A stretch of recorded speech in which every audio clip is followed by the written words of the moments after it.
Assalamualaikum warahmatullahi wabarakatuh.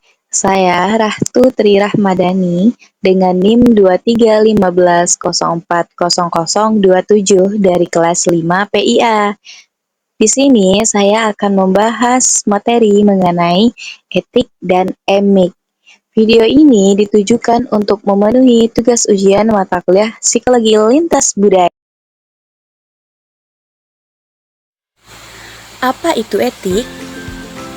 Jadi, etik adalah cara pandang dari luar budaya yang menggunakan kategori, konsep, atau teori universal yang dianggap dapat berlaku di semua masyarakat.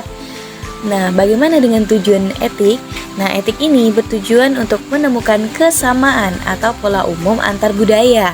Etik mencakup pada temuan-temuan yang tanpa konsisten atau tetap di berbagai budaya. Dengan kata lain, sebuah etik itu mengacu kepada kebenaran atau prinsip yang universal. Selanjutnya itu ada emik. Apa itu emik? Jadi, emik adalah cara pandang dari dalam budaya yang menekankan pemahaman terhadap nilai, makna, dan simbol berdasarkan perspektif anggota budaya tersebut. Nah, tujuan dari emik ini adalah untuk menangkap keunikan spesifik dari suatu budaya. Emik mengacu pada temuan-temuan yang tampak berbeda untuk budaya yang berbeda. Dengan demikian, sebuah emik ini mengacu pada kebenaran yang bersifat khas budaya. Apa sih bedanya etik dan emik? Jadi, etik dan emik memiliki beberapa perbedaan. Yang pertama, pendekatan etik dan emik itu berbeda terutama pada sudut pandang yang digunakan. Pendekatan etik itu memandang budaya dari luar, sehingga peneliti menggunakan kategori dan konsep yang dianggap berlaku secara universal. Selanjutnya, pendekatan emik ini berangkat dari dalam budaya itu sendiri, yaitu berdasarkan pemahaman dan makna yang dimiliki oleh anggota budaya tersebut. Yang kedua, tujuan keduanya pun berbeda. Pendekatan etik berusaha menemukan kesamaan yang berlaku di berbagai budaya. Sementara itu, emik hanya berfokus pada pemahaman mendalam mengenai keunikan suatu budaya tertentu. Yang ketiga, dari segi instrumen penelitian, pendekatan etik biasanya menggunakan alat ukur standar atau kategori umum yang bisa diterapkan lintas budaya. Sebaliknya, emik lebih menyesuaikan instrumen dengan bahasa, simbol, dan nilai yang relevan di budaya lokal. Perbedaan yang keempat, dari hasil penelitian yang menggunakan pendekatan etik biasanya berupa teori atau temuan yang dapat dibandingkan secara universal. Contohnya, ekspresi wajah dasar manusia itu dianggap sama di seluruh dunia.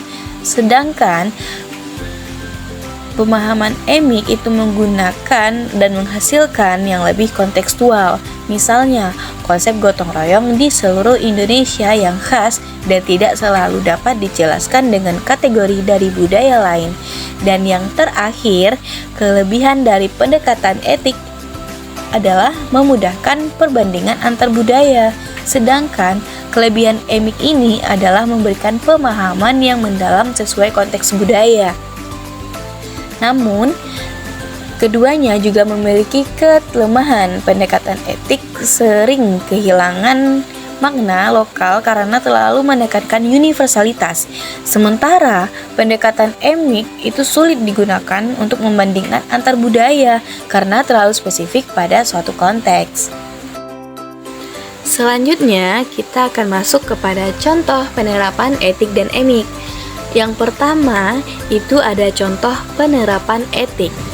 Dalam studi Paul Ekman tahun 1973 menemukan bahwa ekspresi dasar emosi seperti senang, sedih, marah, takut, terkejut, dan jijik itu bersifat universal dan dapat dikenali di berbagai budaya, yang artinya emosi seperti ini dan ekspresi seperti ini itu sangat umum dan mudah kita kenali di seluruh budaya yang ada.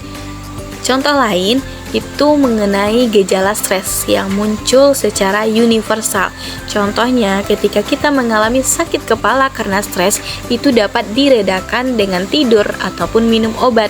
Nah, hal ini sudah biasa dilakukan oleh budaya lokal dan budaya barat. Selanjutnya, Contoh penerapan EMIK. Contohnya kita ambil dari konsep gotong royong yang ada di Indonesia, yang mana ini mencerminkan kerjasama dan solidaritas. Konsep ini sulit dipahami secara penuh menggunakan istilah kolektivisme dalam psikologi barat, karena tidak semua budaya itu menerapkan konsep gotong royong. Contoh lain dari EMIK yaitu mengenai stres yang sering kita hadapi atau kita temui dalam kehidupan sehari-hari. Nah, jika tadi di etik kita mendapat meredakan stres dengan cara tidur dan minum obat, dalam EMIK itu berbeda. Contohnya mengenai keyakinan masyarakat Bali bahwa stres itu bisa diatasi dengan ritual keagamaan seperti melukat. Materi selanjutnya itu ada isu validitas dan reliabilitas antar budaya. Yang pertama itu ada isu validitas.